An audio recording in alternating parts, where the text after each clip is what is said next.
Welcome to Women in Construction. Women today are more confident but also easily worried and scared when nasty events happen outside their world. Not that men aren't, but this isn't a place for men bashing or praising women. This is a place where we understand roles that more women are taking up that was hitherto the domain of men. We need heroes and their stories. Specifically, we need women's stories. We need examples of women who are excelling, especially in ways or fields that were not designed by the masculine. The change that we desire will not be given to us.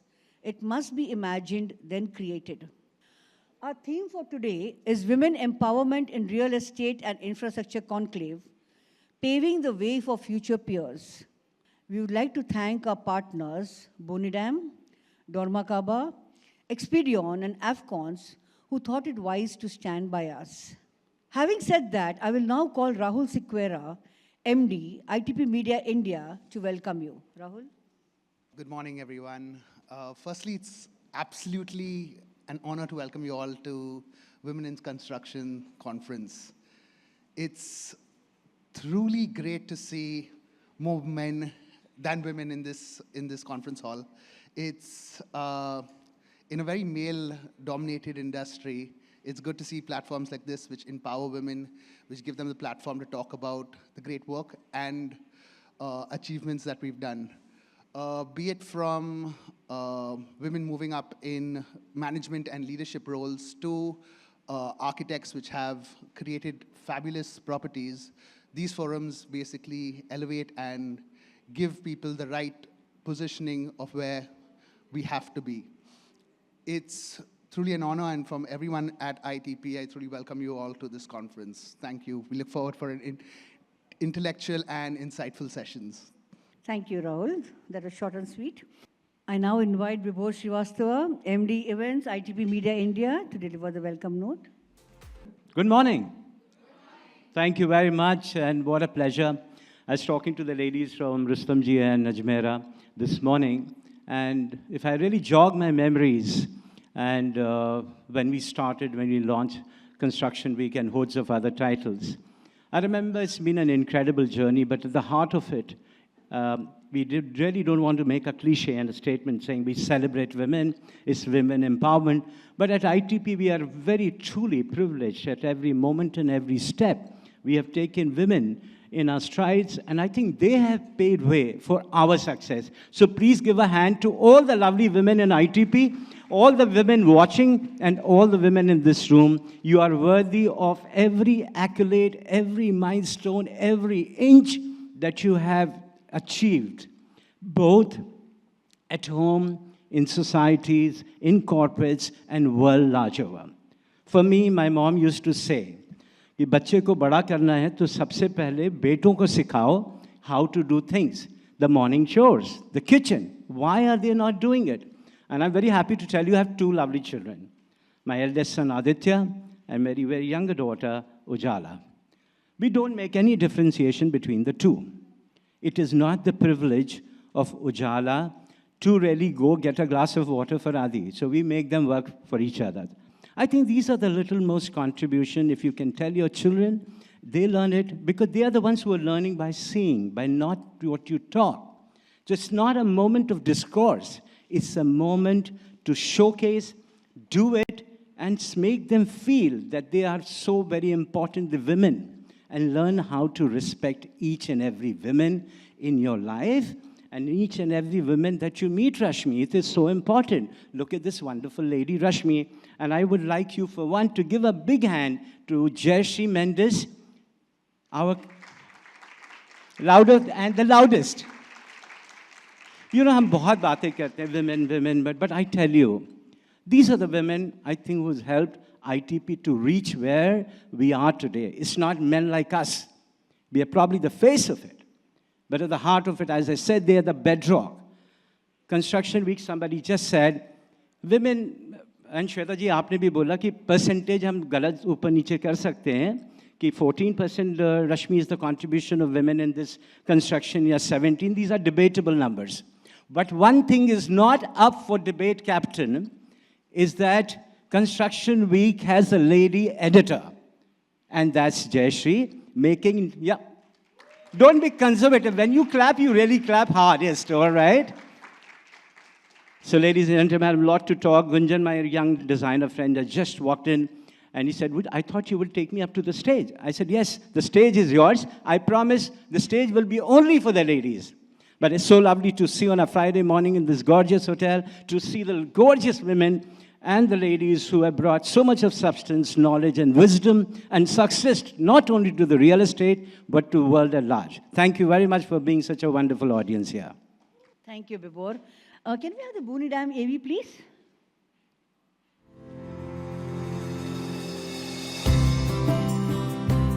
Bienvenue. Bienvenido. Welcome. Welcome to the first moment you enter. The first steps. For more than 140 years, we've ensured people feel welcome and secure. We are Boon Edam, your entry experts. Now I'd like to welcome Captain Edwin Saldana, Managing Director, Boon Edam, to deliver the industry keynote. Thank you, ITP Media, for having such a lovely program for women in construction especially. And like Vibor says, the stage belongs to the women today. So I would like to ask my colleague to speak, Minal. So she's here to tell you more about what she feels about women in construction. Thank you. Good morning, ladies and gentlemen. So I'm truly humbled to be speaking with all of you today. As I look around this room, I'm reminded of countless women who have inspired me throughout my career. Women who've broken barriers, challenged stereotypes, and paved the way for future generations. As a colleague, I've had the privilege to work alongside many talented women in construction, and I've seen firsthand the incredible impact you've had on our industry. I'm constantly amazed by your dedication, passion, and expertise. You're not just building structures, you're building communities. You're not just designing buildings, you're designing a better future. I think of women like Falguni Patel, Vinita Bal, Zarina Screwwala, who are pioneers of their fields. Their stories are a testament to the power of hard work, determination, and resilience. But I'm also reminded of many women who have inspired me throughout their everyday actions. Women who balance work and family responsibilities, who support and uplift their colleagues, and who strive for excellence in everything that they do. And as the saying goes, the future belongs to those who believe in the beauty of their dreams. So at Boon Edam, we're committed to supporting and empowering you. We believe in diversity, inclusion, and the power of women in construction. Thank you, Minal. Now move on to the first panel discussion, but before that, can we have the dormakaba AV play, please? Humans are social beings. We create buildings and cities, places where individuals come together. For every place where we learn or rest, for every place where we get inspired or create memories, for every place where we build a career or start a new chapter, for every place that shapes a community.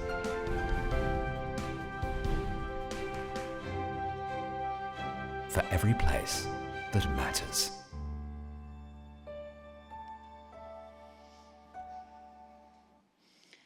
We now move on to the first panel discussion for the day. I will invite the panelists, and as and when I call their name, they will come to the stage. Namrata Nulwala, ESG and Sustainability, Rustamji, is a seasoned leader in ESHQ and social accountability with over 30 years of experience. Namrata holds a master's degree in environmental science from Wright State University, USA. Currently serving as the ESG and advisory lead at Rustamji, she has a proven track record of implementing high standards in management systems, benchmarking global best practices, and delivering exceptional results. Namrata, please. Nidhi Agarwal, director at Signature Global Group, holds a master's degree in business management from London and a Bachelor of Commerce honors from the University of Delhi. She also has expertise in SAP implementation, policy formulation, and fixed asset register development across different industries. She is dedicated to enhancing customer experience and ensuring operational excellence, aligning with the company's vision for growth. Shweta Rathore, AVP HR, Ajmera Realty, is a seasoned HR professional with expertise in talent management, organizational development, and building high-performance teams. She has been instrumental in shaping the HR strategies at Ajmera Realty, focusing on employee engagement, continuous learning, and performance management. Seema Vakharia, COO, Xpedeon, has been an integral force behind the journey of Xpedeon, where she has held diverse roles throughout her career, including developer, consultant, project manager, product designer, and documenter. The focus is on building scalable processes and strengthening teams to support Xpedeon's rapid growth. An electronics engineer by training, Seema briefly attended IIM Calcutta before leaving to commit herself entirely to algorithms.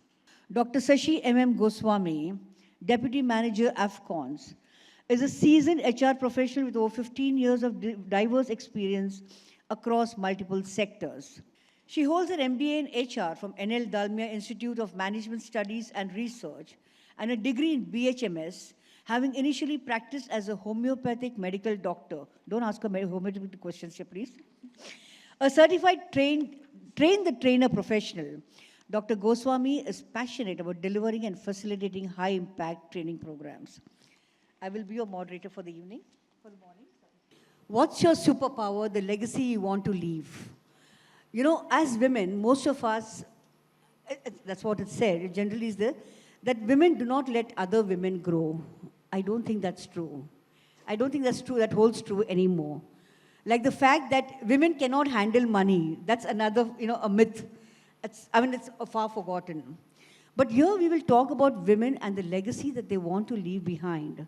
You know, all of them are established, independent, leaders in their own way with a thought and a mind of their own. So today we'll find out how it is a legacy that they want to leave. Namrata, I'll start with you. You're strong on ESG and sustainability, a theme that is going around the world everywhere. Everybody's talking about net zero by this and set benchmarks for themselves. How would you encourage others to follow suit to make the earth a better place? The first thing first is the difference between sustainability and ESG is something that I think everyone needs to know, because we use these words very, very easily, and ESG has become a buzzword. It all starts with sustainability. So the sustainability basically is 3 pillars of environment, social, and governance. That is what it is. And a fine balance between the 3 pillars is what sustainability is all about. ESG are matrices that you are measured against to understand how well your organization or your company is taking care of sustainability. So this is the big difference between the 2 terms. Now coming to how would you want to make the world a better place or the earth a better place in terms of sustainability, I think charity begins at home, and you start with yourself. No government policies or government can actually do make a difference unless you make a difference. So as individuals, I think we all have a responsibility towards the planet, towards the people, and towards the profit of the organization as well. So that's what I say. Start at home, take care of the environment, do things that you can do at home, take care of the resources that you're consuming, be mindful about the waste that you're generating, try to reduce, recycle, so on and so forth. I think everyone knows what environment is all about, so I'm not going to train people here. Also coming to people, the social part is very important, is how many lives can you impact in the right way at a personal level. So do your own personal CSR. Everyone talks about CSR now. You can all do a personal CSR. We can all do that, So maybe educate a child or take care of your domestic help, see if they have a better quality of life, take care of your other, help that you have at home or outside. I think that's where it all starts. You can make Earth a better place. Thank you. Nidhi, your company, Signature Global, has been an ardent follower of sustainability. I mean, all your projects are EDGE certified or IGBC certified. How does it start here at the design stage for you? I mean, how are you an inherent part of this program? First of all, thank you. Thank you for inviting me to the panel, Jayashree. Really excited to be a part of it. And, coming back to your question, coming from a generation, I actually feel that sustainable homes, yes, they are the answer. Like, every customer wants that. Okay, and I think our company also understood that at a very early stage. And when we even talk to our architects, when we talk to our design people, we are always thinking how to make the homes more sustainable. Even we even go to a one more step ahead where we do sustainable construction as well. Okay, we are trying that, even the construction practices, we try to take sustainable measures so that we are able to save something in it. Similarly, coming back to the homes, I just feel that we have an aim for next 10 years. We have an aim for next 10 years where we are actually planning to start, creating net zero homes. We are on that way. But yes, right now we are working towards those, giving them one, two, three extra things that can actually help create those homes more sustainable, green homes. So yes, we are working anytime we are discussing with any architect, any design team, that is the first thing that we want to tell people. Okay, this is what we want, even if it can be, let's say, the, like the wind flow, the light, the water, everything, we just try to do that. And I think step by step, we'll start learning more and we'll see what other people are doing, the benchmarks and all. We are working on it, and I hope in future we are able to create net zero homes. So yeah, I think that's that. That's a wonderful initiative. Coming to you, Shweta, as a woman, as an HR person, you come across all kinds of people, I mean, of course, in a city like Bombay, there are always people looking for jobs. Especially when you hire women. So what are some of the strategies that, can help women achieve the success at their workplaces, especially in male-dominated roles? Hello, good morning, everyone, and yeah, good question. So, first and foremost, the women themselves have to come with a very clear mindset.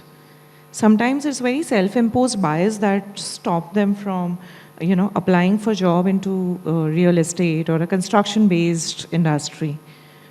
So, my strategy to people would be more in terms of, the women's should, it's a good sector. For the women's. There's a great diversity recognition which is happening for the women's to enter into real estate and construction. So overcome the bias, be relevant, trust on yourself, be assertive to put across your experience and expertise to the people. Sometimes it so happens that traditionally deemed to be a male-dominated industry, women tend to hold themselves back with the fear of not being heard, or maybe, the ideas would not go down well. And the step one is overcome that. And then I think the journey will be fabulous. Thank you. Seema, like you have been a very multifaceted person. I mean, though you're not real estate, but a lot of your clients, all your clients are real estate. The real estate is not a sweet world, okay? I mean, we all know that. But, of course, one has to deal with all kinds of people. So, what would be, if you had to advise women, to be, how to be a mentor, or how to grow in their field, what would that be for you? Actually, the first place to start is just to be interested in people, interested in each person. So, when you look at individual people's journey, at least as women, and I'm fortunate to have amazing women leaders within Xpedeon, within our organization as well. I perceive the difference is to give them the confidence to be able to draw their boundaries. We all know, as women on this panel, that we are torn in multiple different directions. And apologies to all the men here, but it is a different world. But one thing I do recognize is once you give women in your organization the confidence to be able to draw those boundaries and navigate these challenges and say, I own my time, and that too without guilt. It's at this point in time that they can learn to prioritize what's important in that moment. And so sometimes there will be times where you prioritize your work, and there will be times you prioritize your family. But that's fine. And that's how women become leaders. And that's how they bring to the fore their empathy, their quality of nurturing, which I feel make us such amazing mentors and leaders. I know. I think it's ultimately all about having a mind, a very strong mind of your own, I mean, Yes, and ultimately being able to do so without having to constantly second guess and say, oh, I'm looking at my work, oh, I'm looking at my family. You do both, and you do both with confidence. You stand your ground and say, this is what I am, and I am both. And I bring both with me to whatever I do. I know. I understand. Okay. Dr. Sashi comes from a different world of infrastructure. That is a totally different ball game. Like they build airports and dams and God knows what else, so many things. so the entire, I mean, whatever you use, metros, everything, practically. To this hotel property, to real estate, to metros, bridges, high-speed rail, coming up in Mumbai, quite a unique project. When is that coming up, by the way? It just started, so, Okay. So what are some of the hard lessons you have learned, in infrastructure? See, coming from a medical background, I'm being conditioned and trained to bring solutions to people. And I follow the same in corporate world as well. So be it bringing solutions as an HR to the business side, and being in Afcons, being an infrastructure core committee, core EPC contractors, we have new projects every time. Different geographies, different location, new project team coming together, new mindsets coming together. So that challenge is every time. So for me, the hard lessons is, again, getting into that human dynamics at that micro level and trying to bring that synergy among that new project teams, among those people. So that's a continuous change, and only change is constant, especially for EPC, I would say. Next time you have a project coming in Switzerland, I don't mind becoming a project manager. Great, would love to see you on board. Okay. So coming to Nidhi. Nidhi, you, obviously, so, your dad is, Rashmi, apologies, Rashmi. So Nidhi is the CMD, the chairman, founder and chairman's daughter, and very kind enough to come all the way from Delhi. She's just come only for this panel, so I'm very grateful to her. So Nidhi, considering that you're still learning the ropes, you're going through a learning curve and all that, I'm sure you must be having a team that you look after also. So what is the kind of tone that you set for your team? Okay, first of all, thank you again for introducing me like that. And I feel really happy when you introduce my dad like that. It's really nice. And yes, coming back to your question, leadership is very crucial in any industry. It is very important. This role is very, very important to drive business in a successful way. So, as to what I do, for me, I think I'm somebody who follows more of a bottom-up approach rather than a top-down approach. I feel I have always learned it through my dad and my uncles and everybody around me, all the leaders, that, it's everything that you always, whenever you are taking a decision, it's all about, discussion. It's all about understanding the ground, understanding what is happening at the ground, what is the problem, what can be the solutions. So I've always encouraged my team, that, any decision that we take, we'll take it together. We'll have discussions, we'll have, anybody who feels, okay, this is something that needs to be put in front, I always try to listen and I always try to encourage that. Also, I feel since all the team members, I personally take care of CRM team and, customer experience, it's a very important thing for CRM, right? So I always tell them that, okay, you need to bring your personal goals and your, personal as in the professional goals and the corporate vision. I try to help them relate it so that, they can actually work in a more better way. I think another thing that I feel, setting the tone in the team, I think it's setting a very clear goal, very clear goals. Okay, this is what needs to happen. Now, how it needs to happen, we can work together on it. I'll be there to help, and other people are there to help as well. So this is something that I believe in that. And the last thing that I'll say is, once these things are achieved, once these small, achievements are, once they achieve that, So it's always about celebration as well. So in our company, we have this thing called R&R, that is rewards and recognition, and we do it on monthly basis. So everybody who's achieving the goal, we just want to celebrate those things, okay, so that they feel more empowered or they feel more excited to, again, next month they can go back to their work and be like, I want to come on the stage and, I want to get that recognition. So I just feel that these small things are very important as well. So I think, yeah, that's what I try to do, and I'm still learning, so yeah. Very good, very true. I mean, it's nice. It's always nice to, reward employees. I mean, these are small things that, that people look forward to. Namrata, coming to you. All of us, whether immaterial of men or women or whatever, everybody has a role model. Everybody has some role model. Maybe some people like a disruptive person, some people like an innovative person, somebody who goes in for a kind person, So what is some of the traits that you admire amongst the leaders you have worked with? Interesting. So, yeah, I've always had a mixed bag. So I'm going to talk about the good ones and not follow the ones that I didn't think I admired. Sure. The first person, I think, who was actually, who mentored me was from the first organization, actually not the first, but where I had my longest innings was Det Norske Veritas, DNV. It's a Norwegian certification company. And I started there way back in 95.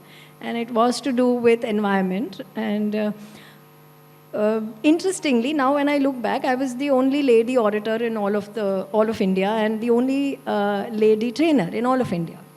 And second to my mentor. Of course, he was a male. But the way he mentored me, the way he was actually there, right there, always present, sharing his knowledge and his understanding and his wisdom, if I may say so, with me, not at all insecure about anything because he knew that she's coming up, right? Always willing to learn, hungry for knowledge. He gave me his best. And something that I always admire about him is also that he always took a feedback from me. I mean, I was just nobody. But for him to take a feedback from me showed how humble, how down to earth he is. He also wanted to know whether he is doing the right thing by me. Was he training me correctly? So I think I always remember that. And somewhere I think my formative years, it was ingrained in my mind that as a leader, you need to be there, you have to walk the talk, you have to be standing right in front and leading your people.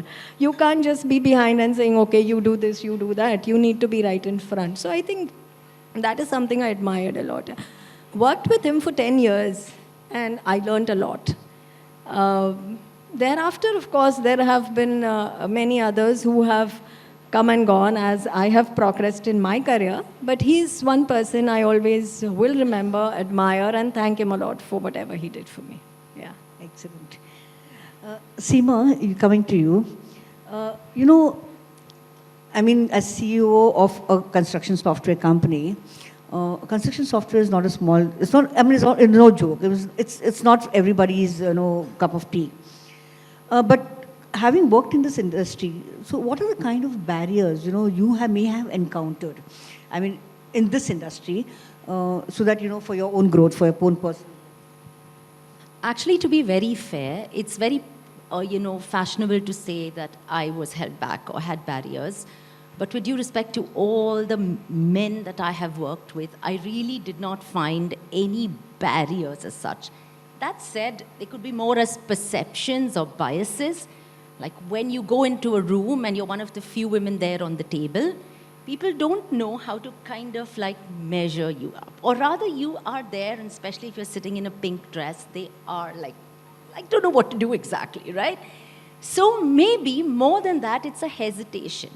And so what I need to always do is make sure that I hasten the way I establish my credibility and my capability more than maybe a man would need to do in the room. That said, once I have shown what I can bring to the table, it's not about gender. It never has been. It's about the individual and what they contribute. So I would say confidence and capability is the way to go. And I think now we're beyond that, right? It's like barriers. Like me, at least I have had the good fortune not to face those. Shweta, as an HR person, do you think empathy at the workplace is very important? Absolutely.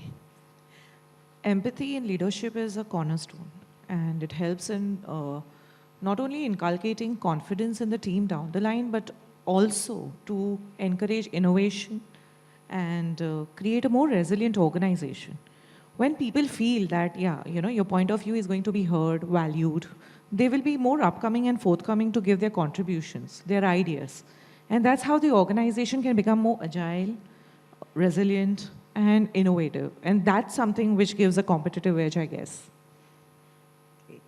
Yeah, possibly. Because I understand, sympathy and empathy are, they're not exactly synonyms of each other, but yeah, you could, mix them up for each other.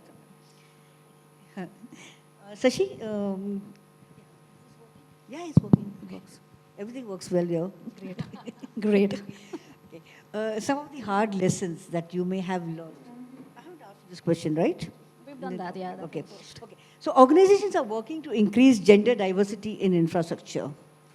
Because I have gone to a lot of infrastructure companies, and I see a lot of women on the floor, like especially doing accounts, most of them into accounting or HR or something like that. So how much of gender diversity exists in the infrastructure companies that you have worked with? See, I won't be able to put that into a metric at the moment because it's quite dynamic.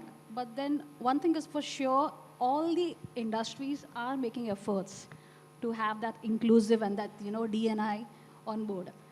So is the infrastructure company. Now, with infrastructure, the ballgame changes is because if you see the reciprocation, if you see the intake in terms of the civil engineers, the women who are pursuing bachelor's or a diploma in civil engineers, the conversion rate of, converting those engineers into a professional engineer, that conversion rate is less due to reasons well known. But then, yes, Afcons is taking, huge efforts, and so is the industry and all the other EPC contractors. The only thing that inhibits or shies a woman is, I think, some of her conditioning, but then the resources are good enough in today's time, and we are there for each other to to boost the morale and confidence, and there are a lot of platforms and avenues to bridge that diversity gap. So how different would hiring be? Since you're in HR, how different would hiring be a person for an infrastructure company versus a real estate company? Real estate, at least the periphery, the boundary is defined. This is my boundary, this is my area, my utility, my compliances, my statutory, everything is quite defined and limited. Whereas in infra, due to different factors, the socio-economic, the political, the governance, the statutory, it's quite dynamic and you need to be very agile and, on your toe, on your foot every moment. So that's one key difference. I think even you would resonate with that, coming from a real estate sector. And yeah, but then it's not just the civil engineer and playing the civil engineer execution hat. We have women who are taking different roles, running a TBM, a tunnel boring machine, deep down in the earth. Whereas somebody who's taking the role of a company secretary or in accounts or in HR, or a planning or a design engineer. So we have women who are playing different roles in infrastructure. I'm not going to Switzerland to run a tunnel boring machine. Huh? No, we'll fly you. Yeah. Okay. So anyways, I would like all of you to answer this one question. What's helped you build confidence? Who wants to start? Pass the mic.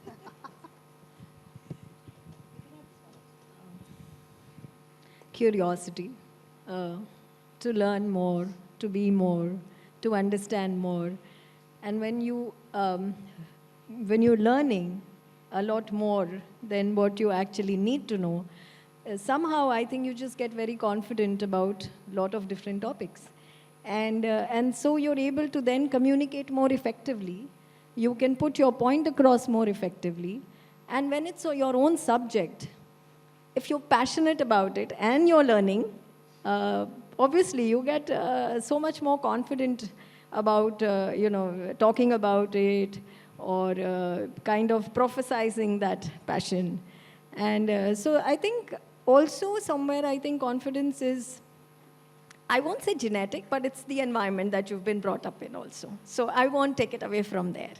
So it's, you've been given that confidence right from the beginning. So I was born in a family. I have two siblings, another, sister and a brother. And incidentally, both me and my sister are much more qualified than my brother. And so there was no stopping us. Fortunately, we could do whatever we wanted to do. And way back in 91, when I told my dad I want to go to the US and do my master's, he didn't even blink an eyelid. He said, you have to do all your stuff, paperwork. I'm not helping you with that. Okay, once you get through, you do your paperwork, then we'll see. So, but you go. So I think that also instills a lot of confidence. At 21, I was on my own, flying to another country, which I had never been to before. Yeah, that brought a lot of confidence. So I think that's where it all lies. So I would say every family needs to just make sure, it doesn't matter which, the son or the daughter, whoever wants to do whatever they want to do, please back them up, yeah.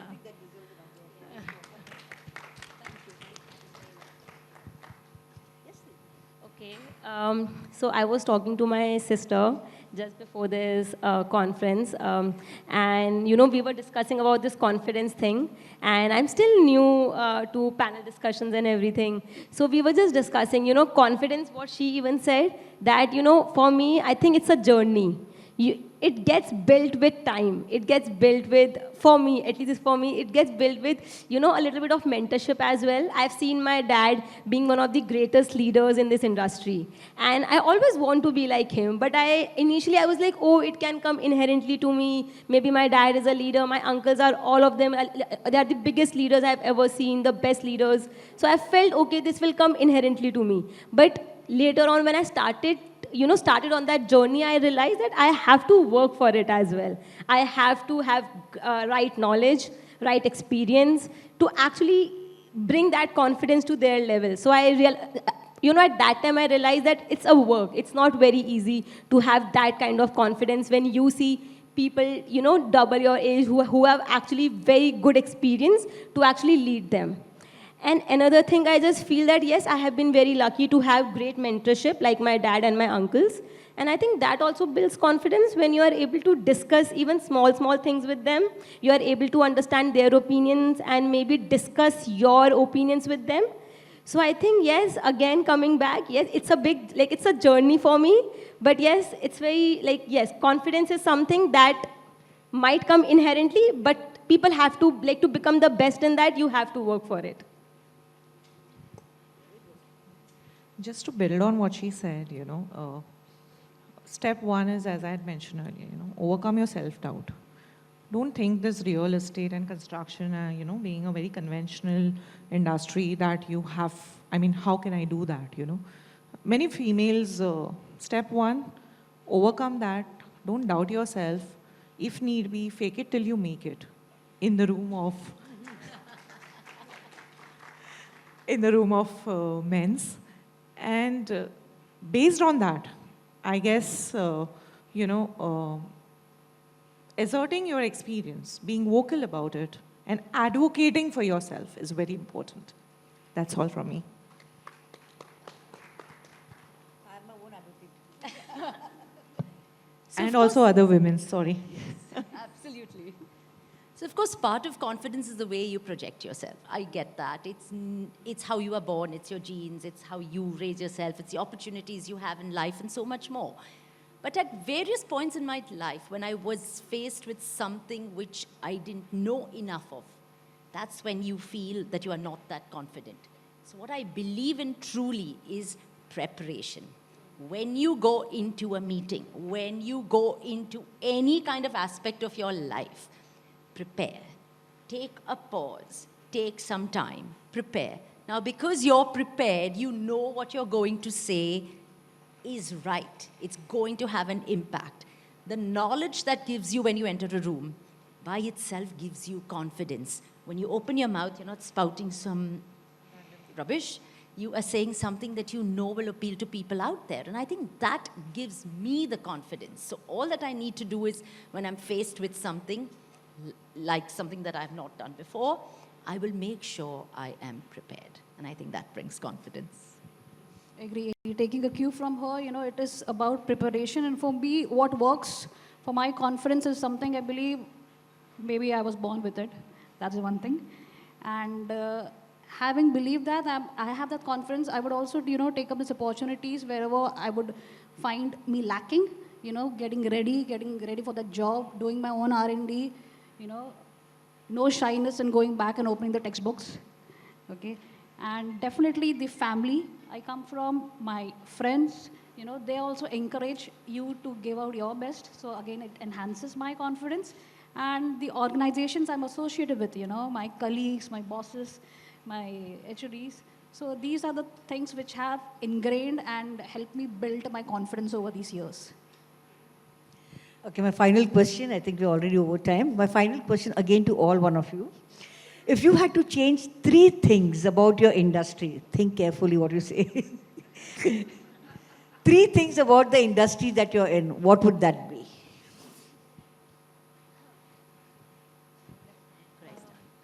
We are live on YouTube, huh? Okay. So I'm from the con-tech world, right? It's a term that I like, construction. We are real estate and infrastructure-based companies, construction, SaaS software. So I will talk about my sector because that's where I start. So it's the way industry leaders perceive technology. It's like how they think. Like still, I think a lot of companies, by and large, look at con-tech as AutoCAD plans, Microsoft project plans, and accounting software. But it's so much more, right? In our industry, which is fraught with risk, has so much changing all the time. Change is the only constant. I think now it's more about, can I live without technology, or rather, do I need it? It's a bricks and mortar industry. No, you have to be prepared. So the first change that I would like to see is how people perceive technology. That's first. The second thing is for industry leaders to be the change. They need to lead. They have to lead from the front. We've been fortunate to work with some amazing visionary leaders in this industry over so many years and so many geographies. And the common thread that I found in these leaders who are inspirational is that they perceived what the world would be like and moved towards that rather than adapting to where the world was. So basically, be the change that you wish to see. It's a term that is often used, a quote that is often used. And I would say that's what I would like to see people do, is don't just follow, adapt, be a visionary, think of what you want. These are things that I would like changes to be in. Why not? For me, okay, real estate industry, what to change? I think first thing that I would like to change is, I want to stop calling it a male-dominated industry.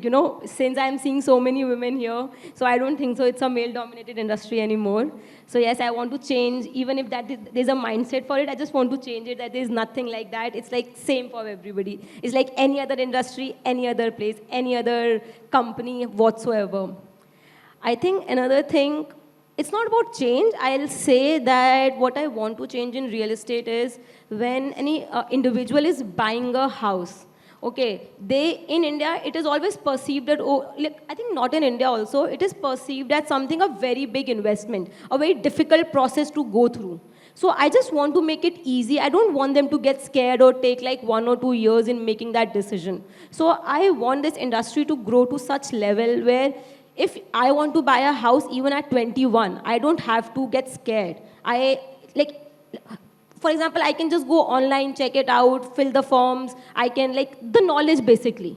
So I just feel that right now it's a very scary process as somebody who's maybe 22, 23-year-old. So I just want for them to change in such a way that it becomes easy for them to acquire a house and not a lengthy and scary process. I think these 2 things I would like to change for now.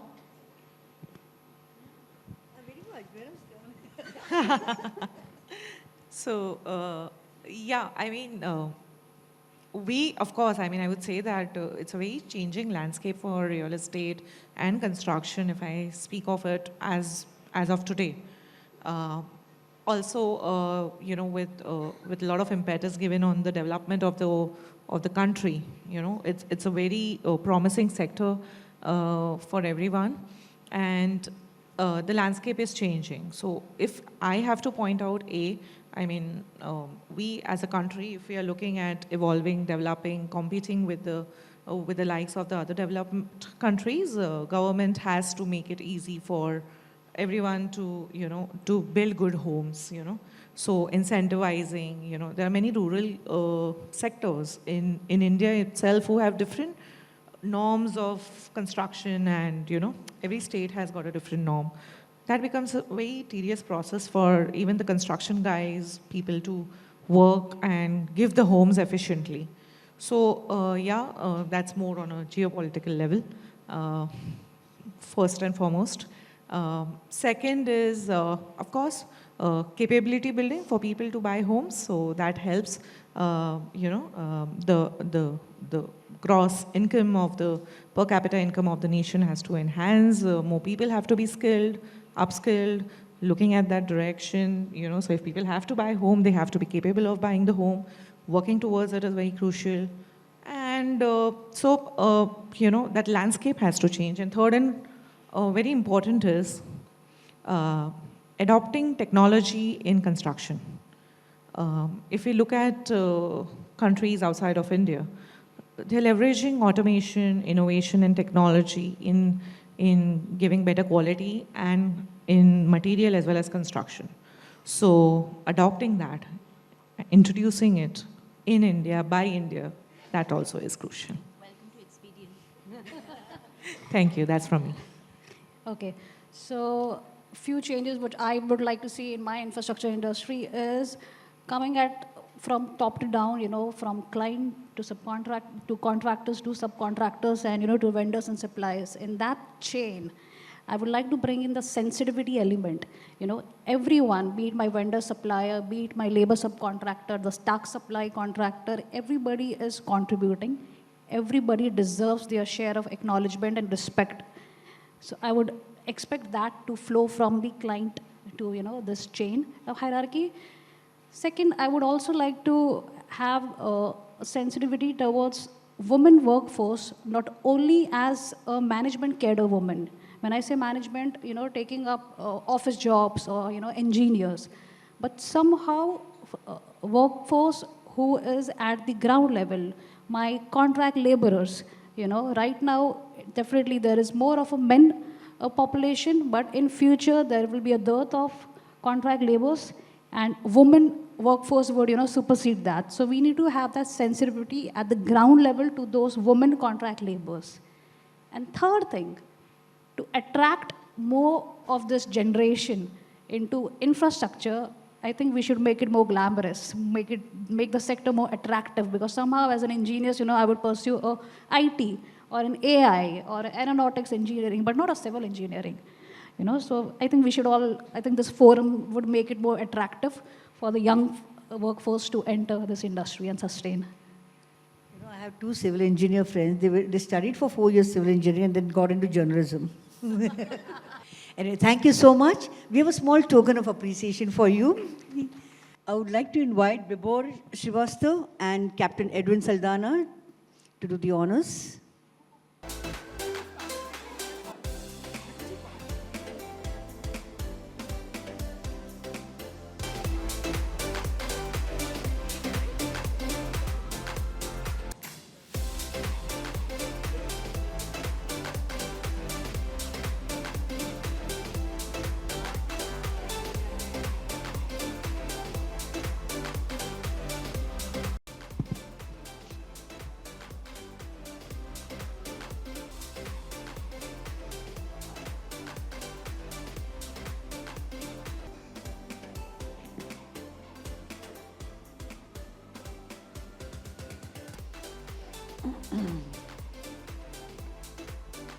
Thank you so much. Thank you so much. So before we start the second panel discussion, can we have the Xpedeon AV play, please?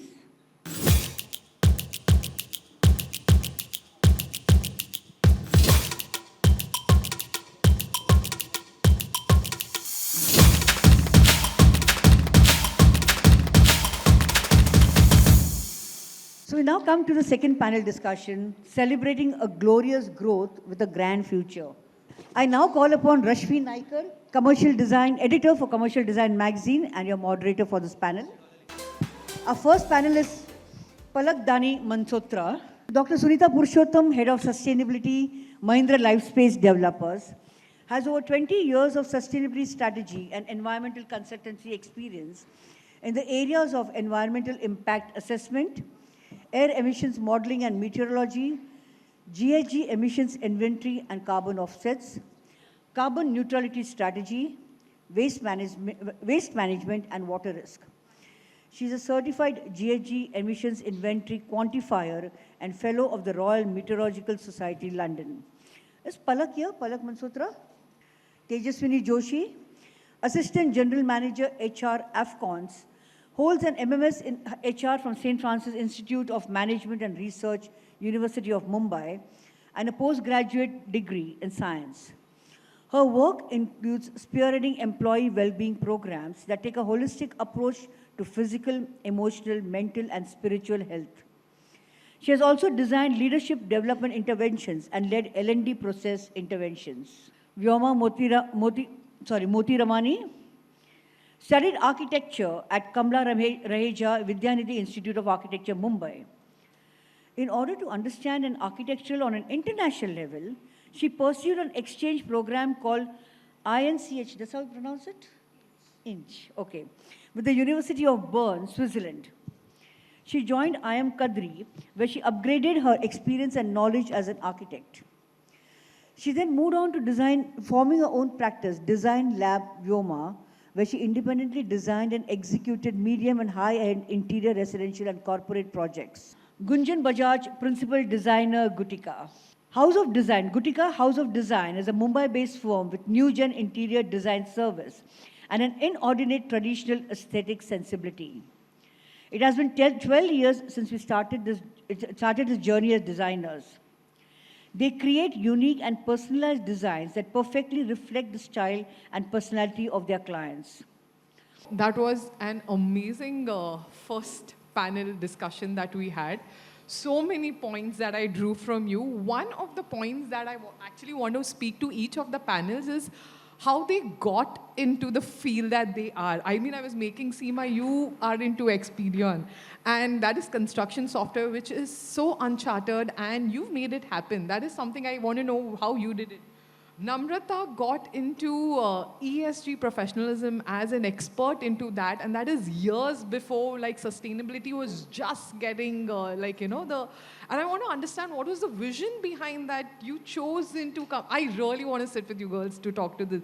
And even Dr. Shashi, she went into from homeopathy to HR and real estate. These are some really amazing stories and journey that I would love to know if you y'all can give me a moment later. But coming to my panel, I want to actually start with that first. So if each of y'all, I mean, it might not be, honestly, I myself wanted to be a CA first, but I am here. So I just wanted to understand what's been your trajectory into this field and how did y'all navigate this career and this journey? To start with Sunita, you could. Since it's been a long journey and I'm here by accident. Okay. So I'll begin with that. I'm a physics postgraduate and then I did my PhD in environmental science and engineering. And years of environmental consulting, India and abroad, technology, ESG platforms, and creating one platform in a startup. And then this opportunity came up. And then I said, okay, this is an opportunity to actually do something, because I felt that cross-sectoral experience helps. But taking that environmental knowledge and also the knowledge of physics into built environment has been really amazing because it actually brings everything together, whatever I have done. Okay. So it's physics and it's environment and it's technology and now getting into implementation, it's been fun. Oh, that's really interesting. That's amazing. Good morning, everyone. I think from physics, chemistry comes in. Oh, good Lord. See, I knew there were journeys here. So I'm also a postgraduate in science, did my master's in chemistry. And then the shift happened to management. It was initially not a planned one, but with a lot of discussions with my friends who were from the stream, I think I took the plunge. And some of the things which did help me in navigating through the subject were similar to just go in depth, deep dive in the subject. Whenever any implementation is to be planned in the organization, just think over it, have a clear purpose, do an in-depth study, and I think it pays dividends in the long run. Thank you. Nice. Vyoma, if you could. Good afternoon, everyone. So my journey actually, it started off very young, where I knew I wanted to do something related to art, but I wasn't sure what about art, whether it was commercial or interior or fashion designing or architecture or anything. Okay. So just to have a wider range, I just got into architecture, which was like a little default at that time. And once I got into architecture, I just realized that my love for it was so genuine that I never looked back for anything else. Oh. I just feel being an architect, or the whole process of those years of study and progress, it just opens your vision to kind of appreciate a lot of other things besides architecture. So be it cinema, be it photography, be it dance, be it so many other, forms of art that, nothing was ever monotonous or boring from then, that day onwards. So every day something new. Every day I'm, open to more knowledge, open to learning something new. So that was like something that got me hooked on to this and has still kept me going. And I feel my journey is very young and it's just begun, and I have a long way to learn and, explore in this field. So yeah, that's how I got into this. After 3 accidental real estate jobs, there's one who knew the direction that she wanted to get into. Yeah, I mean, I kind of knew I wanted to do into art, but not exactly in which field of that. Hi, I'm Gunjan. So looking at our previous panelists and right now, I think some accidents are good. As of me, I was always inclined towards design. Reason being, when you're designing lifestyles, you're designing structures, you're shaping up lives of people. So that really inspired me since I was in school, actually.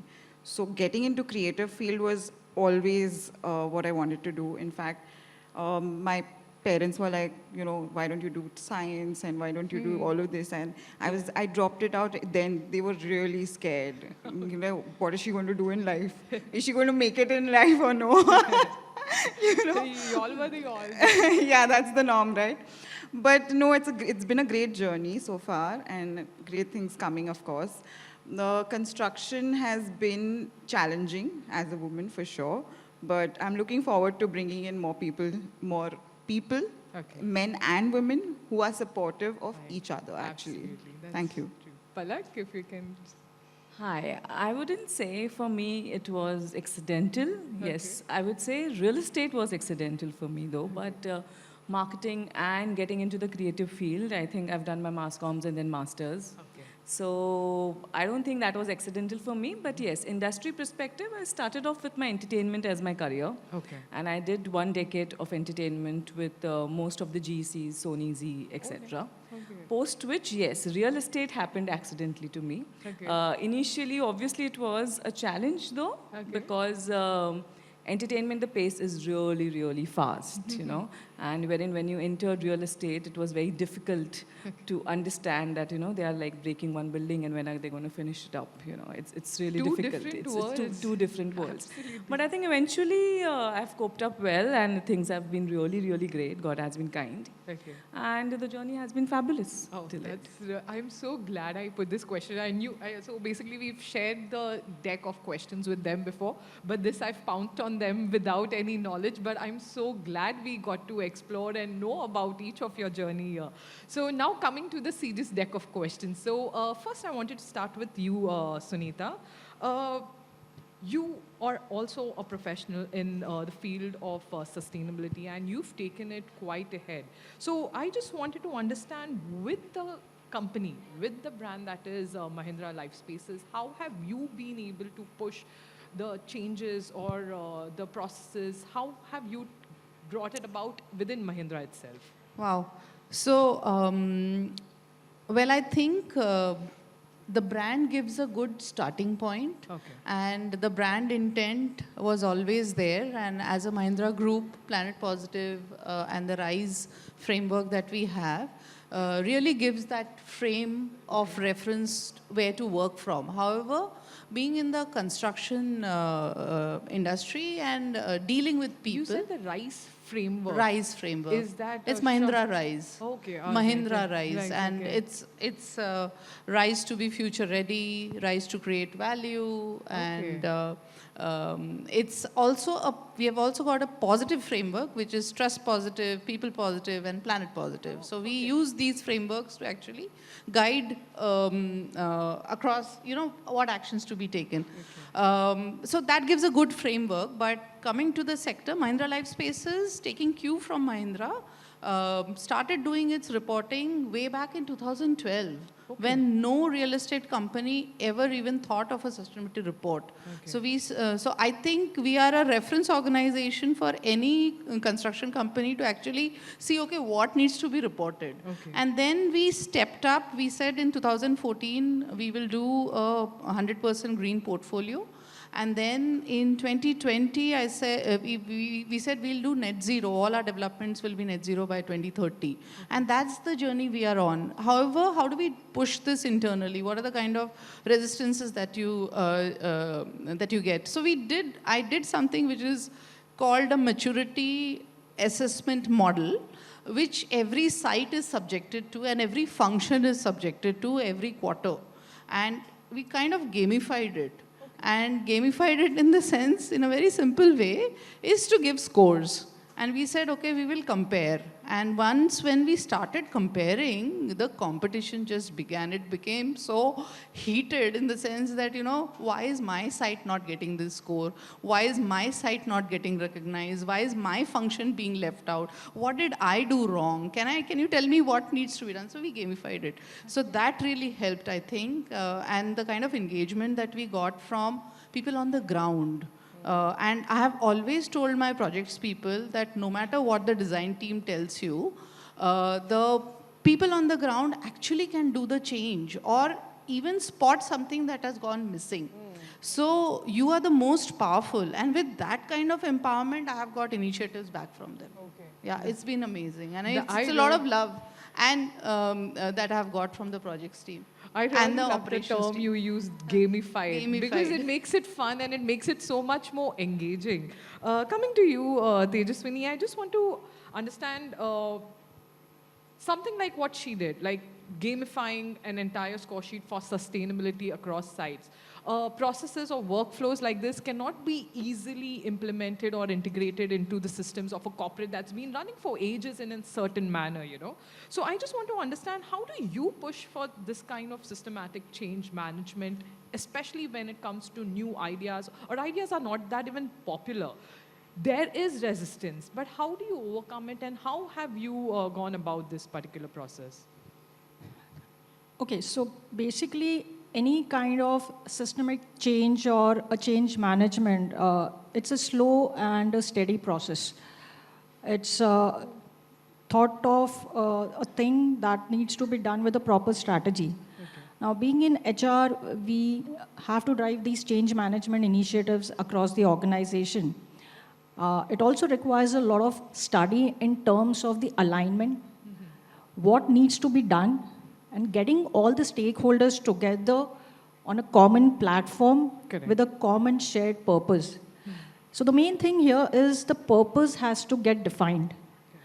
And then communicating it across the organization by senior leaders through various forums so that it reaches every person in the organization what needs to be done.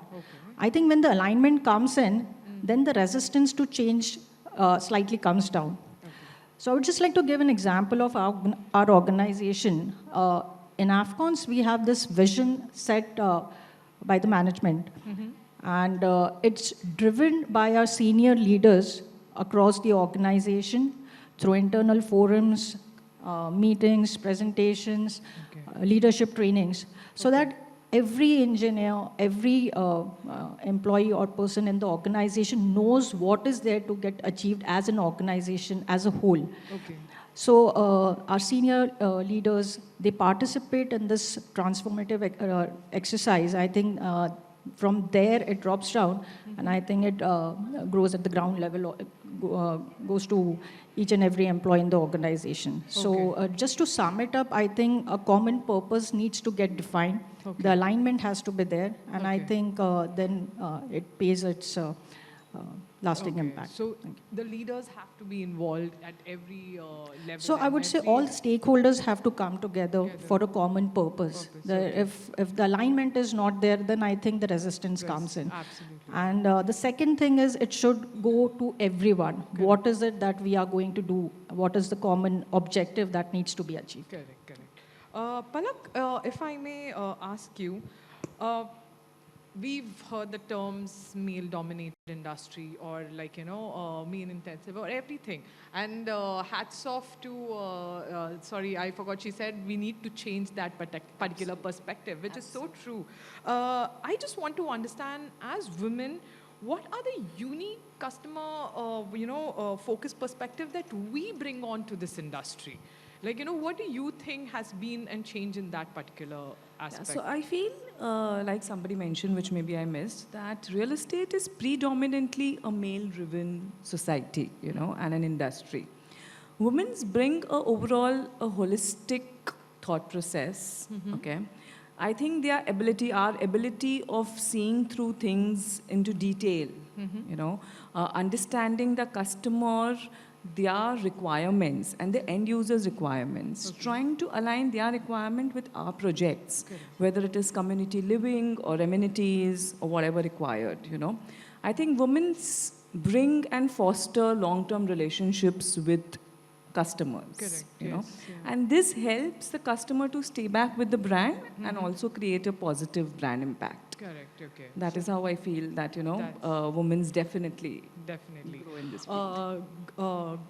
Gunjan and Vyoma, both of y'all are hands down into the, designing and architecture field as such. And I know y'all not only have to, at least, corporates aside, when I know this practice comes into board, not only y'all have to handle the client yourselves, but even the carpenter, mistri, on-site, everything happens. I want to understand how has both your journeys been managing both the sides of this equation, and I know that is a very tedious job to manage the site, especially when it comes to corporate. At least you have a line down, chain of action that happens. But y'all here are facing them hands down, day in and day out, making them understand, bhaiya, aise nahi, aise karna hai. So how do you all do that? So like I always say, that our industry, even now, is not very organized. Like you said, the corporate has a set down rules, and they have these apps and now websites where they, upload everything and everything is updated and stuff. We still don't have that, unfortunately. And I would love to incorporate that. Slowly and swiftly, we are doing that. So the clients can get regular updates just by a tap of, on a website. So managing your clients and your contractors is two different ball game altogether. Because with the client, you're all all glam, you have to literally talk in English, and then with the career, if you're talking, you'll feel like I'm a different person. You'll think that I may have split personality or something.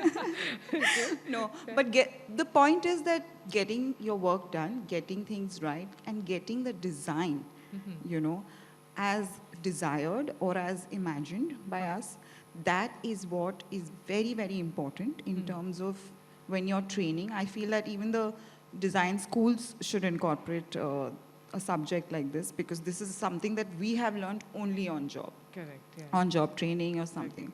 But yes, when things don't, like ma'am said, on field is very important. You just cannot sit on a desktop and design. You have to be out there. You have to climb steps. You have to, there have been moments when there was the lift was not installed, and it was a 18th story, my site was on the 18th floor, and I literally climbed it. I said, I think I'm not going to the gym after this. No, so yeah, it's basically the amalgamation of both worlds, I would say, and how well it's organized. Every step is different. Every site is new. How you do it it's a everyday learning, I would say.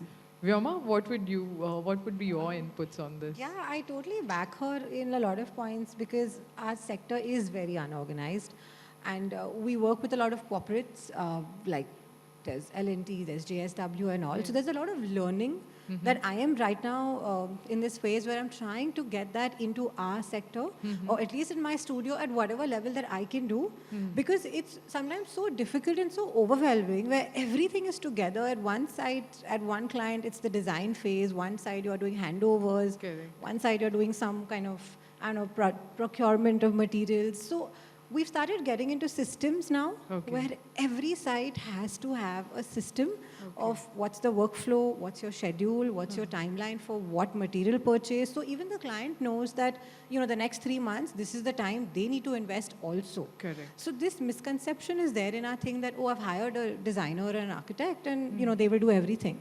But if you've hired me and you expect my time, you need to put in same amount of time because it's your work at the end that I'm doing. Correct. So that mindset, I feel, needs to change, which I'm seeing now. Okay. And I think there's a lot of learning that we can take from these corporate giants, you know, because their structure is very good, which we don't have. So yeah, somewhere I feel getting into these softwares that help you keep your timeline or help you tabulate your work progress, or where what is lagging or why there are delays, because that's a very common thing in our profession. Everything always delays and you're just wondering at the end that what went wrong where. Absolutely. So, you know, if you have a record of it, then you know that these are the mistakes and errors I've made, and I'll make sure that doesn't happen again to at least 50% or whatever the best you can do.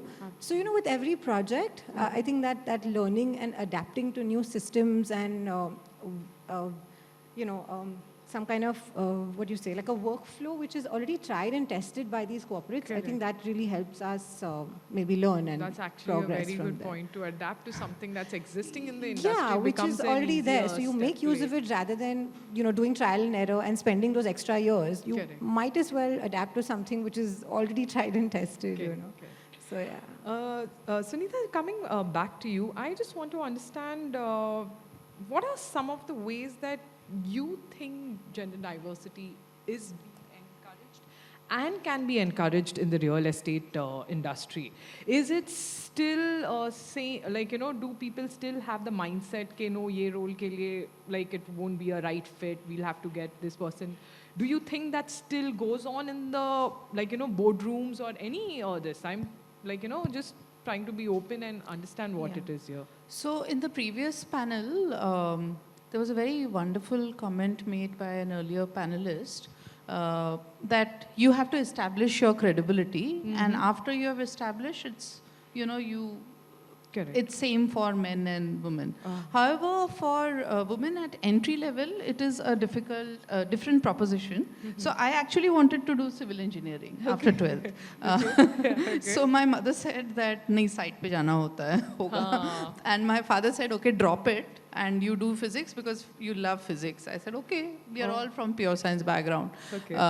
So I think that bias is not as much there. But once a person does civil engineering, what are the kind of opportunities that are there and how do you mainstream these people? And at Mahindra, we have done a very wonderful program which is called the Graduate Engineer Trainee Program, where they are given a 1-year full roundup on across sites, across functions, and then they get the job also. So that the entire process is so streamlined that they are not overwhelmed, and their families, and many of these girls are coming from rural backgrounds. They are probably even are the first one out from their village, have done civil engineering, but are preferring to live in Pune, Bombay, and other locations wherever we are operating, and we have created that platform. I think that really helps. Now coming to, you know, whether people should be hired, what kind of biases, that is something HR is working very consciously to remove the biases, and we have actually taken and having more women at site, we have a diversity of 22%, which is quite high for the this sector. Okay. And those biases have been worked on consciously. Okay. So there could be biases. For example, we still don't have in the safety function, in the safety function there is no woman. There are women in all other functions except the safety function. So that is something that I'll have to talk to Kamlesh,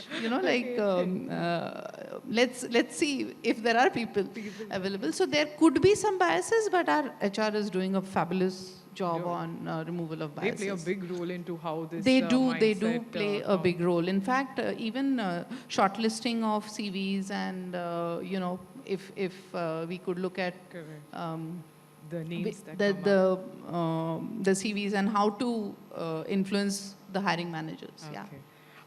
Tejaswini, I just want to understand, like how Sunita mentioned, is organization which is a country bound, like an Indian grown or this.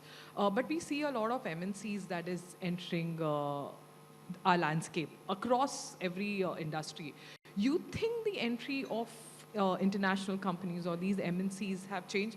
Not that this is not a problem across, because I've read so many stories even on international platforms, which I don't know if you guys have seen this Netflix series called Running Point, which is about a female leading a male-dominated basketball team in US, and how she shunned initially taking up the role, and then how she goes on to grow into it.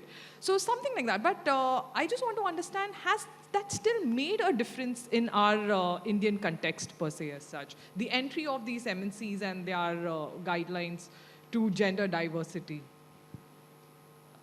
Well, there could be some best practices that can be adopted from the MNCs and some learnings that can be done in the current structure that we have in construction or infrastructure.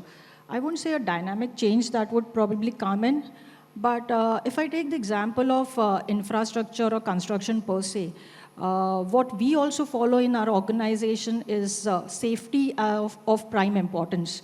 Okay. If you go to see the safety standards that are maintained in foreign geographies when it comes to implementing safety practices, it's something that is instilled in them. You don't have to specifically tell that you wear a PPE or thing, otherwise there would be a penalty or punishment. But these are things which needs to be reinforced in terms of the safety thing that we follow at construction sites in India. In our organization, we have this as one of our strategic goals in Afcons, to be in top 10 globally in safety. Okay. And there's a lot of safety-related initiatives which have been followed and taking place in the organization. So I would probably put it as with these MNCs coming in with the foreign partners, JVs that we have, the best practices is what something can be adopted and probably taken ahead and forward, rather than just blindly following any path. Okay. Vyoma, I just want to understand, thank you so much for that, Tejaswini. I just want to understand, setting up a practice is never an easy job. It is because in design school, you don't learn about profit and loss, you don't learn about managing clients, you don't know what is debit, credit, salary, kuch nahi hai. So I just want to understand, setting up practice, I'm sure both of you all must have faced a lot of barriers. And of course, now that your firm at the pinnacle that it is, it's reached there. So what are some of the biggest barriers that you all have personally and even in the field as such that you all have been able to overcome, establishing and setting up a practice like this as such? Well, so yes, I think this is a teething issue that I think all designers face when they want to set out to make their own studio, to get your own mark in the industry. Initially, as we know, like schools don't teach you the practical knowledge. It's just the knowledge of, how to draft, how to design, how to get into details, etc. But when you're out in the field, when you actually start getting in at ground level, there is so much learning. I think I learned everything from zero the day I started doing my first site. I was just like, what did I do for those 5-7 years in architecture? I did just learning how to get the designs ready, but getting it executed is another ball game. So it was a slow process, and it was a process from zero for me. Like, I didn't have anybody in my near dear people who were either architects or designers, in relatives or friends or anybody. Friends, of course, but they all were the same level. So I didn't have any parents or anybody who were in this field at all. So they were as clueless as me. The only thing I could get from them is how to run the business. Because at the start it was you, then you start recruiting, then you're growing, and then you're wondering how are you going to make sure your bills are met, and how is it profitable, how are you going to make sure it's sustainable, how are you going to make sure that you're going to keep getting that repetitive clients. It's easy to hire. But then what? I have to make sure after that project ends, I have enough work for that person for the next time. So those things were a challenge which I learned from my parents, because they were always very much into career, and from my husband, they were always into the business mentality sector. So as a woman, I didn't have much exposure to all of that as a child, but that's something I had to really push to kind of keep asking around, or keep figuring out, okay, how is this business run, or how have you done this for all your life? What is it that I don't know which I need to incorporate? Because now I feel it's less of a design studio, it's more of a business. So I need to make sure that all these HRs, your policies, your salaries, your increments, everything comes in, your taxation, and you're just like, I'm doing like 20% designing, and 80% of my mind is just making sure that the studio is surviving and growing. So it's a very different ball game after the first initial years. Initial years was just me learning. And now it's about me teaching them so that I can focus on other things and keep growing. So yeah, that's the whole. That's actually very beautiful. Put every aspect of it. Gunjan? I would put it like this. It's like you're crawling, then you're walking, and then you're running. Okay. Right? So when you're crawling, you are at the inception stage where you are only focusing on your design, and how my design has to come out the way I've thought of it. But when you start walking is when you realize that getting hooked on to that initial design is not the way to go. The end goal is what is important. So focus on that, and on the way, the journey, there can be changes, like change is constant, like we always say. So adapt those changes and bring the best out of your design. Correct. Yeah. Yeah. So when you're running, you've already showcased your best. So when you do that, people are drawn to you. Correct. When that aspect is taken care of, then you need to look into the nitty-gritties of your business management and, controlling your contractors. Someone is running away, someone is all of that. But yeah, once I always think of making even my design industry on autopilot mode, which is very difficult. But I always want to work towards that, looking for ways to do that. Yes, challenges will be there, of course. We can, always come together and solve those challenges. Okay. But definitely, putting together both aspects has been a challenge, and it's been difficult. Working towards it every day, I would say, just keep going. Okay. Palak, I just want to understand, we've seen generations before us work, the women before our generation faced a certain kind of challenges, and we are still facing a completely different set of challenges right now. What are the challenges that you foresee the next generation of female leaders and women that are coming up would be facing, going forth from this point? So I feel we in this generation have faced far difficult challenges, at least in the real estate industry, okay, and with the marketing perspective, because like we all know, being a male-dominant society, you have to break those mindsets of the typical stereotypes. Correct. And I think for the next gen also, it will be a little difficult for them to break the stereotype mindset. It will be somewhere also the disparity in the pay scales, and for them to be heard in the boardrooms. They are opinions to be valued in the boardrooms. Things are changing, yes, okay. Things are changed, I'm not saying no. But it is not still equal, I would say. So maybe for the next gen, that will also be a little difficulty for them to be heard, be valued, and be understood by the larger set of audience who are there in the boardroom, to understand that, you know, your viewpoint as a woman or an industry expert is of the same value as any other board member in the team.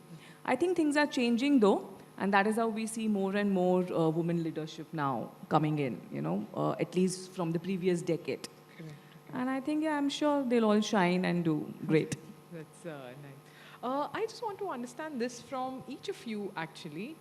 What is the one lesson that has been a very hard-hitting fact? There is this one moment in all of our careers where we've been like, oh my God, like, did this actually happen or something like that? But we learn and move on from there, you know? Move on and we try to integrate different changes. I just want to understand, what was that moment for y'all? What was that lesson that kind of paved the way, like, you know, for y'all to become the women that y'all are today? So I would take this up as if, I would not say lesson, but I would say change that I felt, okay, which I thought was not so easy. But when I passed through it, I thought, yes, I could do it. So typically, like I told you, the earlier 10 years of my career, out of the 22, 25 years currently, was purely into entertainment. And when you are in an industry which produces and telecasts shows every week, okay, so you're practically traveling pan-India 20 days a month, okay? Because you have constant launches happening, you have constant, you know, shows, telecasting and so on and so forth. And post that, there are parties, yes. But for you, those parties are work. Those parties are not parties for you, right? So you're still on toes on those parties. Yes, it looks very glamorous, it looks very amazing, and so on and so forth. So when you are in that pace of constant running for 10 years, obviously age also is by your side at that point in time. True. And then when you somehow pick and choose an industry which is very different, okay, which probably you don't think while picking up one, but you eventually land up in, like real estate, okay. And then when you see that you are only doing like one campaign or like one TVC in like 3 months, you know, it was like, oh my God, how does this happen, you know? How will you even survive, you know? For making one promo, it takes like 15 days. How do you even survive this? So obviously it takes a lot of time, okay? For me, I think it took, I would say, nothing less than 3 months to first come and adjust and understand that, yes, this industry functions like this, okay? But I think, yes, when I overcome that, I think it's been a fabulous journey for me. That's nice. Thank you. Gunjan, what would you... So, learning for me has always been about doing new challenges and taking up projects where, you know, I always tell my clients, if you do not come and tell me what are you doing, then I have not designed well enough, you know, because that's my job, that's my training, that's what I need to bring, that you can do things differently, you know. And when you have that perspective, there's always learning. So it's not like this, a particular thing or a particular project or a particular topic is my biggest learning. Every day is a learning for me. And taking up projects where, you know, say today you're an architect, but you're working with a landscape designer. And, you know, when I'm working with them, I am so involved with them that today I know a lot of landscape working myself. So it does not only mean that, you know, you've given your drawings and you've given your stuff and that's it, that's your job. No, ensuring your vision comes to life. That's learning for me. Okay, that's really nice. So for me, just was thinking back, I don't think there is any that one moment or that one incident that kind of changed or was like a milestone thing that made me what I am right now or today. I think it was just these smaller learnings at every step and accepting that you are going to fall, accepting it gracefully so you can rise up better without having the guilt or without feeling like, oh shit, I did this wrong. I don't know if I'll be able to, do this again without self-doubt. So I think that was something that I always keep in my mind, that it's okay to make mistakes. It's okay not to know something and to learn, because it's something, it's ever evolving, and you're going to be learning probably till the very last day of till you work. It's never going to be like you've achieved everything or you know everything about everything, So I think it was that mindset that kind of keeps making me evolve to becoming better at what we do, and also to kind of know that we are going to be in a very close contact with a variety of people. So we meet so many different clients, which are like from private homeowners to corporate giants to anyone and everyone across. So we need to have, so I need to make sure that I can align to them, so I don't have a set mindset in my mind that, oh, it's a client, it needs to be designed like that. So if you have that openness in your mind, it's easier for you to adapt to the client's requirement so that your outcome is more holistic in a way. So I think, these were the two things That's an insightful one, actually. Well, I would resonate with what she said just now. I think for me, it's been a long journey.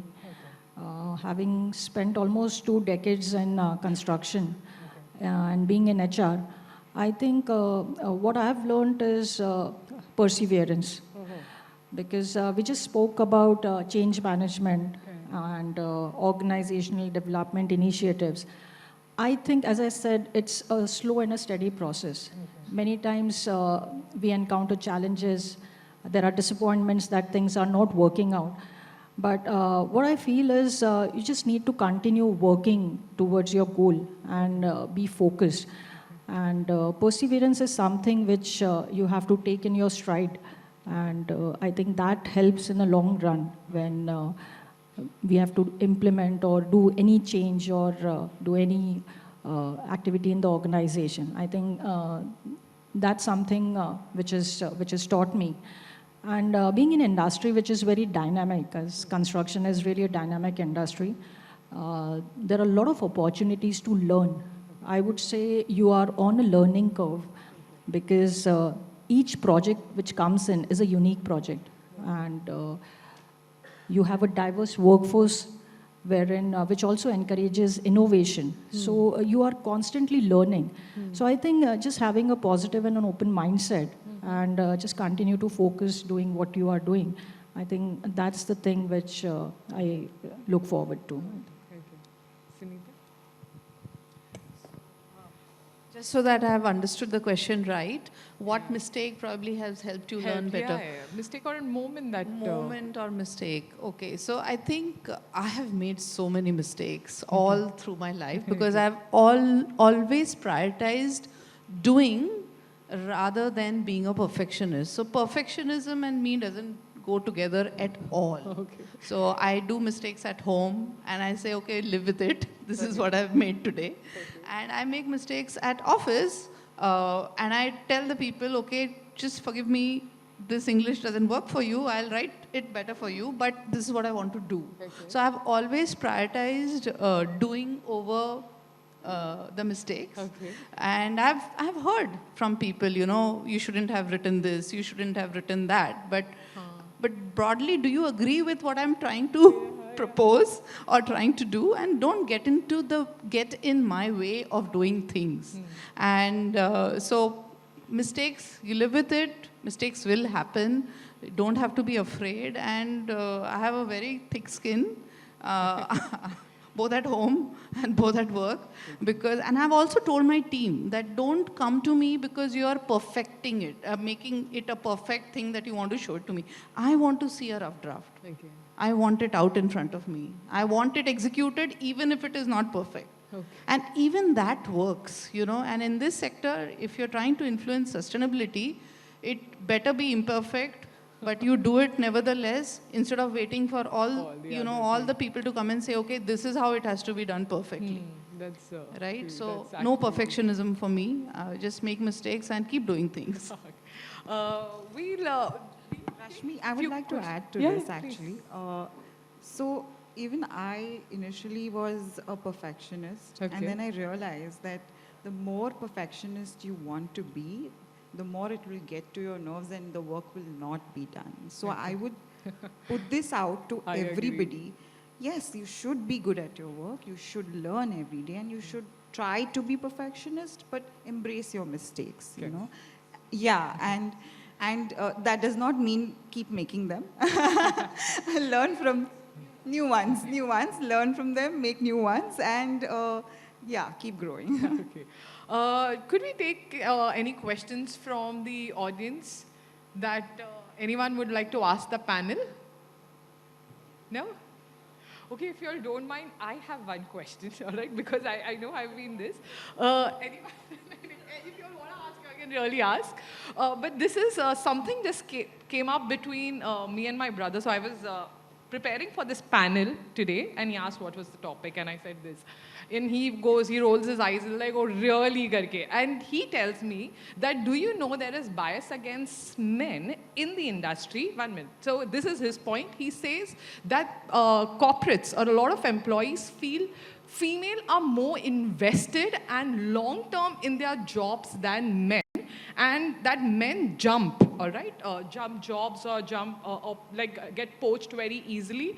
But girls don't have this. And he's like, dude, I've seen my own friends face this bias in the sector, where females are given more, certain jobs. Maybe not everyone, but they've said, okay, no, we would want a girl into this. This may be off-railing a little from our topic, but this is just something, interesting argument, not in debate that I had with him. So I just want to understand, what are your thoughts on it? Or how do you all even handle poaching? Or when you all are training someone under you all for so long, I'm sure each of you all as leaders, even in this, are facing this, where you all take someone in your, care, and you all are training them, teaching them, they're learning on the job, and then maybe in 6 months, 8 months, they are off to it.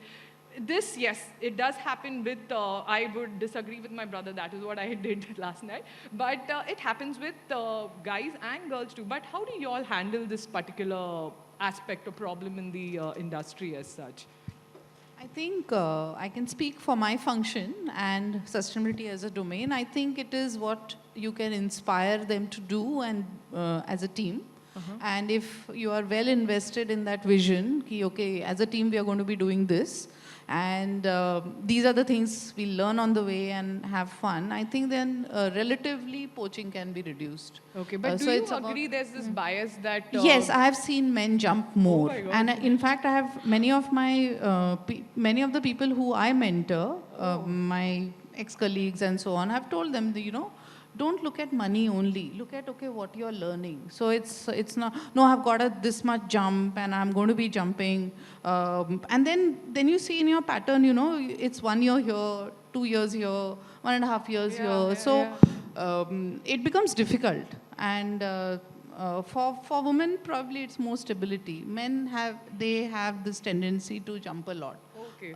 So I have always mentored the people who take advice from me. कि थोड़ा रुको, देखो कि whether it works or not. Okay. So there is this bias no, they like to towards jump. They like women to in jump that. because I think it's still there कि, I'm getting a higher pay, or, you didn't give me a designation here, I'm getting that designation. So that love for designation and that love for, a higher salary. Everybody loves higher salary and a designation. But I would say personally, I have, taken that thing out of my head, and even my husband, we don't look at our jobs like that. Okay. And we tell our son, nahi, isko is tarah se nahi dekha jata hai. That is not your identity. What you do actually is your identity, not your designation and the money. But you should be financially wise. Okay. So you should invest right from day one. Okay. There's a question. The thing is, it's being recorded, so we'll just need it for Thank you. I think I ask question every year to the panel whenever I'm here. So this question is because I come from the industry, I come from 2 fields. One is real estate, where I am a consultant. And the second one is recruitment, because I hire for the industry as well. I would ask all the women in the panel over there, don't you think that industry is still biased when we have to hire? Because when we get the mandates from the companies for hiring, the first question is, CRM के लिए लड़की चाहिए, calling के लिए लड़की चाहिए, GREA के लिए लड़की चाहिए. अरे agreed, but what about the other fields? You know, there you have यहाँ लड़का चाहिए.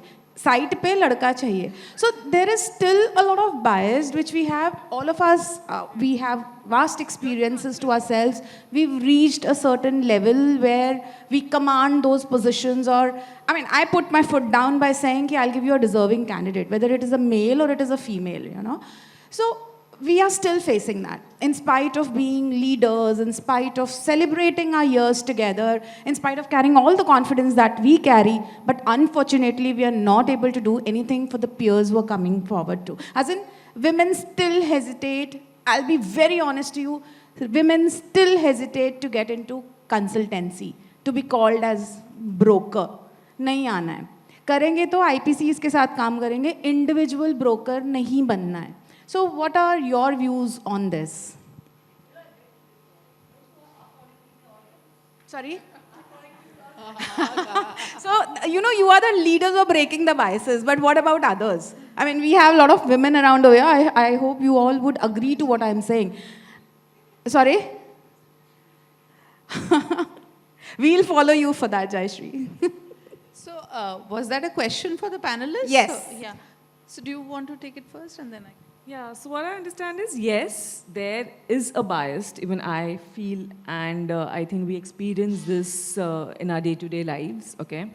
Especially maybe in hiring or in certain functions, like you mentioned.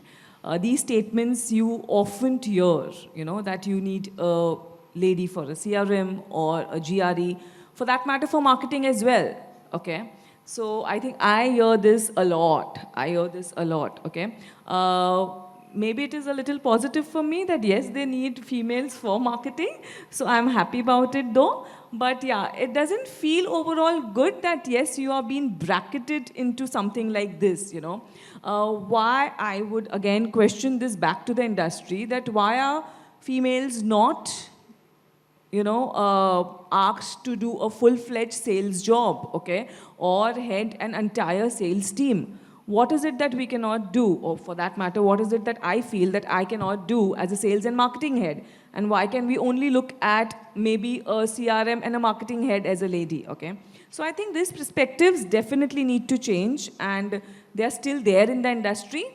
A lot of companies are changing. It's not they are not changing, but they'll take a lot of time to think through this, you know, because most of them, for them, it is obviously running the business and taking it to the next level. Maybe their thought is also that females might not be able to give that much amount of time, dedication because of the personal commitments, but I don't think that's pretty right, because today when you are on this stage and when you have crossed more than 2 decades in any kind of industry and you are leading, you know, with a huge team size, okay, you've already sacrificed a lot, okay, and you've already reached a stage, I feel, where there should not be any such bias, but yes, it still persists. But don't you think it would be nice when, you know, women are marketing leaders? I mean, they hold the purse strings. I'm absolutely happy about, women being marketing leaders. I think women should be marketing leaders across industries. And in fact, they should maybe ban the men's in the marketing. Yeah. So I have a slightly different take. Yes, I acknowledge that it exists. The bias exists. But do we really need to be equal in everything is the question I ask. Do we really have to go for all the jobs? It's also our preferences and where we want to spend time and how we want to spend time. So it's always about equity, not about equality. And I'll cite one example. On Women's Day, you know, women were taken out for lunch, and I heard the men say that, you know, could we also be treated like this? I said, you have a valid point, because actually the women, you know, it was a light day for them, and we were treated really well. So I think it's more about equity and equal opportunities to do whatever you want to do with your family, taking everybody together. I think a woman holds the family together. And when my father said that, there are certain things in life you will have to do, which is not same as what your husband will do. And I felt that that was a lesson for me, that I will be a mother one day. I will have to spend time with my son. And maybe there are certain times, certain types of things that I will not choose to do. So it's also about the choices. But for certain things, like for example, getting civil engineers, women on site, companies will design programs, and we will have to make programs to change the biases that we are talking about. Hello, good afternoon everyone. I'm Viva Singh, Group Editor at Media India. Wonderful panel, lovely discussion, amazing it is. I have just one small question, particularly from Sunita, because she was saying something about equity and equality and Women's Day particularly. So, I'm audible. So, of course, women are celebrated on Women's Day, 8th of March. Women are celebrated, they are told and they are stated as goddesses and whatnot, with 8 arms, but we do have just 2. We all have just 2. Women are celebrated on 8th of March across the world, but that's the only day when women are actually celebrated. And let me finish, please. And when men say that we also want certain kind of treatment, that kind of treatment, you have had that kind of very treatment since civilizations, decades and centuries. And that's just one day for us, 8th of March of any year. And just by offering a few, let's say, hampers or some discounts or a lunch, we are preparing lunch, we are coming to office, we are being a marketing head, I'm a group editor, then I'm chopping veggies at home. So how is it equal, first of all? Secondly, okay, I might be interested in marketing. I might be interested in being an HR. But I have to choose. Let me choose. Let me define that equity and equality for me. The world, as in being a journalist, I come from a journalism background. I have covered geopolitics, national politics. I have been in Naxalite areas. I have covered parliament. But there are very few women, very few reporters and journalists who get that opportunity. When I stepped into journalism, I was asked to enter lifestyle. Because lifestyle is for women. And they gave me this for women. Masala is for women. And of course, politics and all serious stuff is for men. So just what 8th of March is not there to satiate. So the labeling, the kind of labeling that is there, of course, women can be this marketing head and modern sales if it is fair. But are we going to decide, are we going to get that opportunity? Are we allowed to say that I don't want to be in marketing but in sales? Are we getting that opportunity to call ourselves that I don't want to be the conference producer, but a head, but a CEO? Thank you. You can do whatever you want. It's about the mindset, actually. All right, so I think with this, we'll conclude our panel, and hopefully we have them with us for lunch so we can take these discussions forward in lunch also. I'm going to hand it over to Jayashree now. Thank you. Thank you, ladies. I missed out introducing Palak, so I will introduce Palak now. So Palak Dani Mansaltra is Chief Marketing Communications and Pre-Sales Revenue Officer, Surat Estate Developers, who throughout her career has driven brand transformations, reshaping the identity of Sony SAP, and advancing its growth from 9th to 3rd position in the comedy genre. A deep understanding of ultra-luxury residential markets, commercial real estate and tech integration has been demonstrated through collaborations with K. Raheja Corp, Runwal, Suntech and more. Thank you. Thank you so much. I would, one moment for you. I would like to call Indrajit Sautri, Group Publishing Director, ITP Media India, and Shruti Dalvi from Dormakaba on stage to do the honors.